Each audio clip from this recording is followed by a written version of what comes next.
Welcome to சுபாஷ் railway academy, சுபாஷ் IAS academy YouTube channel உங்களை அன்புடன் வரவேற்கிறது. இந்த வீடியோ பார்க்கின்ற நீங்கள் இந்த ஆண்டு 2024 நடைபெற உள்ள ரயில்வே போட்டித் தேர்வுகள், அதாவது சென்ட்ரல் கவர்மெண்ட் எக்ஸாமான RPF ரயில்வே போலீஸ் தேர்வு மற்றும் ரயில்வே RRB தேர்வு. ஸோ இந்த ஆண்டு 2024 நடக்க போகிற ரயில்வே எக்ஸாமை நீங்கள் ஒரே அட்டம்ப்டில் கிளியர் பண்ணலாம். அதற்கு நார்த் இந்தியன்ஸ், அதாவது வட இந்தியர்கள் மற்றும் கேரளா ஸ்டூடெண்ட்ஸ் படிக்கக்கூடிய NCERT சிலபஸ், NCERT ஸ்டடி மெட்டீரியலை ஃபாலோ பண்ணி தமிழில் படித்தோம்னா மிக எளிதில் வெற்றி பெறலாம். அதற்கான பயிற்சி வகுப்புகள், ஆலோசனைகள் நம்முடைய சேனலில் பார்த்துட்டு இருக்கிறோம். இப்போ நம்ம என்ன பார்த்துட்டு இருக்கோம் அப்படின்னா, இம்பார்ட்டன்ட் பேசிக் யூனிட்ஸ், அதாவது முக்கிய அறிவியல் கருவிகள் மற்றும்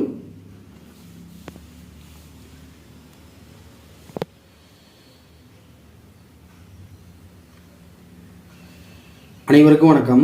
வெல்கம் டு சுபாஷ் ரயில்வே அகாடமி, சுபாஷ் IAS அகாடமி யூடியூப் சேனல் உங்களை அன்புடன் வரவேற்கிறது. இந்த வீடியோ பார்க்கின்ற நீங்கள் இந்த ஆண்டு 2024 நடைபெற உள்ள ரயில்வே போட்டித் தேர்வுகள், அதாவது சென்ட்ரல் கவர்மெண்ட் எக்ஸாமான RPF ரயில்வே போலீஸ் தேர்வு மற்றும் ரயில்வே RRB தேர்வு. ஸோ சென்ட்ரல் கவர்மெண்ட் எக்ஸாமை ஒரே அட்டம்ப்டில் எழுதி நீங்கள் கிளியர் பண்ணலாம். அதற்கு நார்த் இந்தியன்ஸ் படிக்கக்கூடிய மற்றும் கேரளா ஸ்டூடெண்ட்ஸ் படிக்கக்கூடிய NCERT syllabus, NCERT study material follow பண்ணி தமிழில் படித்தால் வெற்றி பெறலாம். அதற்காக சுபாஷ் அகாடமி சார்பாக ரயில்வே ஸ்டடி வாட்ஸ்அப் குரூப் ஒன்று ஆரம்பிக்கப்பட்டு அது ரன்னிங்கில் போயிட்டு இருக்கு. நீங்கள் நம்முடைய வாட்ஸ்அப் குரூப்பில் ஜாயின் பண்ணுறதுக்கு 9944276750 என்ற வாட்ஸ்அப் நம்பருக்கு உங்களை பற்றிய டீட்டெயிலாக வாட்ஸ்அப் பண்ணால் குரூப்பில் ஆட் செய்யப்பட்டு எக்ஸாம் நடக்கும் வர நிறைய தகவல், டிப்ஸ், ஆலோசனைகள் நீங்கள் டெய்லி அதில் பார்க்கலாம். மற்றும் நம்முடைய சுபாஷ் அகாடமி சார்பாக NCERT தமிழ் புக்கு இங்கே நான் காட்டுற மாதிரி ஃபுல்லாகவே one word type multiple choice கொஸ்டினில் வால்யூம் 1 புக்கு 480 பேஜஸ்க்கு மேற்பட்டு பிரிண்டிங் அண்ட் ப்ராசஸில் போயிட்டு இருக்குது. ஸோ அதோட காப்பி தான் நான் டெய்லி போட்டு கட்டுறேன்.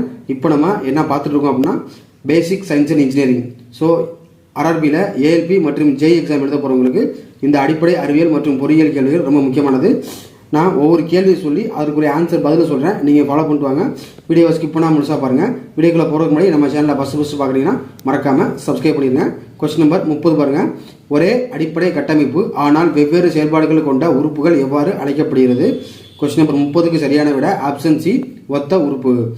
நெக்ஸ்ட் கொஸ்டின் நம்பர் 31 பாருங்கள். பின்வருவனவற்றுள் எந்த தனிமம் பல அணுக்கள் மூலக்கூறு ஆகும்? அதாவது பாலி அட்டாமிக் மோலிகுலர்ஸ் அப்படின்னா கொஸ்டின் நம்பர் 31க்கு சரியான விட ஆப்ஷன் சி, கந்தகம். கந்தகம்னா சல்ஃபர், அதாவது பல மூலக்கூறுகளால் ஆனது சல்ஃபர்.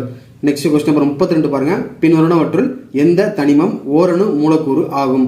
ஓரணு மூலக்கூறு அப்படின்னா mono atomic moleculars. Question number 32க்கு சரியான விட option D, helium. Next question number 33 பாருங்க. பின்வருவனவற்றுள் எந்த தனிமம் ஈரணு மூலக்கூறு ஆகும்? அதாவது டயா அட்டாமிக் மோலிகுலர்ஸ், அதாவது டயானா 2, மூணானா 1. ஸோ கொஸ்டின் நம்பர் 33க்கு சரியான விட option B, hydrogen. Next question number 34 பாருங்க. பின்வருவனவற்றுள் எந்த தனிமம் மூவணு மூலக்கூறு ஆகும்? அதாவது triatomic molecular. Triatomic moleculars அப்படின்னா ட்ரை அப்படின்னா 3. ஸோ கொஸ்டின் நம்பர் 34க்கு சரியான விட ஆப்ஷன் ஏ, ஓசோன். ஏன்னா ஓசோன் மூலக்கூறு வாய்ப்பாடு நமக்கு தெரியும், O3. நெக்ஸ்ட் கொஸ்டின் நம்பர் 35 பாருங்க. கத்தியால் வெட்டக்கூடிய உலோகம் எது? கொஸ்டின் நம்பர் 35க்கு சரியான விட ஆப்ஷன் டி, சோடியம். நல்லா பாருங்க, சோடியம் என்பது கார உலோகம், இதனை கத்தியால் வெட்ட முடியும். நெக்ஸ்ட் கொஸ்டின் நம்பர் 36 பாருங்க. இது ஒரு மேசு, ஒரு அலையின் அதிர்வெண், அதிர்வெண்ணா ஃப்ரீக்வன்சி கொடுத்துருக்காங்க மற்றும் அதனுடைய வேகம், ஸ்பீடு கொடுத்துருக்காங்க. எனில் அவற்றின் அலைநீளம் என்ன? அதாவது அலைநீளம்னா வேவ்லென்த். ஸோ அதற்கு ஃபார்முலா யூஸ் பண்ணி எப்படி அதை சால்வ் பண்ணுறதுன்னு அதற்கான விளக்கம் இங்கே கொடுத்துருக்கு. கரெக்டாக பாருங்கள், உங்களுக்கு ஆன்சர் வந்துடும். ஃபார்முலா அலைநீளம் லாம்டா ஈக்குவல் S/F. எஸ்னா ஸ்பீடு, எஃப்னா ஃப்ரீக்வன்சி. ஓகேங்களா? இந்த ஃபார்முலாவில் வேல்யூஸ் அப்ளை பண்ணால் ஆன்சர் வந்துடும். இது ரொம்ப முக்கியமானது. நெக்ஸ்ட் கொஸ்டின் நம்பர் 37 பாருங்கள். தாவரங்களில் கார்போஹைட்ரேட்டுகள் எந்த வடிவில் சேமித்து வைக்கப்படுகிறது? ரொம்ப முக்கியமானது. கொஸ்டின் நம்பர் 37க்கு சரியான விட option C, starch. Next question number 38 பாருங்கள். காரிய நைட்ரேட்டை தீவிரமாக சூடாக்கும் போது வெளியிடப்படும் செம்பழுப்பு வாயுவின் பெயர் என்ன? கொஸ்டின் நம்பர் 38க்கு சரியான விட option B, nitrogen dioxide, அதாவது NO2. நெக்ஸ்ட் கொஸ்டின் நம்பர் 39 பாருங்க. பின்வருவனவற்றுள் எது எளிய நிரந்தர திசு அல்ல? கொஸ்டின் நம்பர் 39க்கு சரியான விட option A, xylem. Next question number 40 பாருங்க. பின்வருவனவற்றுள் எது வேதி மாற்றம் ஆகும்? Chemical change. So question number 40க்கு சரியான விட ஆப்ஷன் ஏ, வெண்ணெய் புளிப்பு, அதாவது சவுரிங் ஆஃப் பட்டர். பட்டர்னா வெண்ணெய், அந்த வெண்ணெய் புளிக்கிறது ஒரு வேதி மாற்றம். ஓகேங்களா? இதெல்லாம் முக்கியமானது, எழுதி ஃபாலோ பண்ணுவாங்க. டவுட் இருந்தால் கமெண்ட்டில் சொல்லுங்கள். நம்ம புக்கு தேவைப்படுறாங்க, வாட்ஸ்அப்பில் கான்டாக்ட் பண்ணுங்கள். புக்கு வந்து ப்ராசஸ் ஆகிட்டு இருக்கு. டவுட் இருந்துச்சுன்னா கமெண்ட்டில் சொல்லுங்கள், வாட்ஸ்அப்பில் ஜாயின் பண்ணுங்கள். இதுபோல் வீடியோஸ் தொடர்ந்து பார்க்கணும்னா நம்ம சேனலை மறக்காமல் லைக் பண்ணுங்கள், ஷேர் பண்ணுங்கள். இதுபோல் அடுத்த கிளாஸில் நான் உங்களை சந்திக்கிறேன். தேங்க்ஸ் ஃபார் வாட்சிங். நன்றி, வணக்கம்.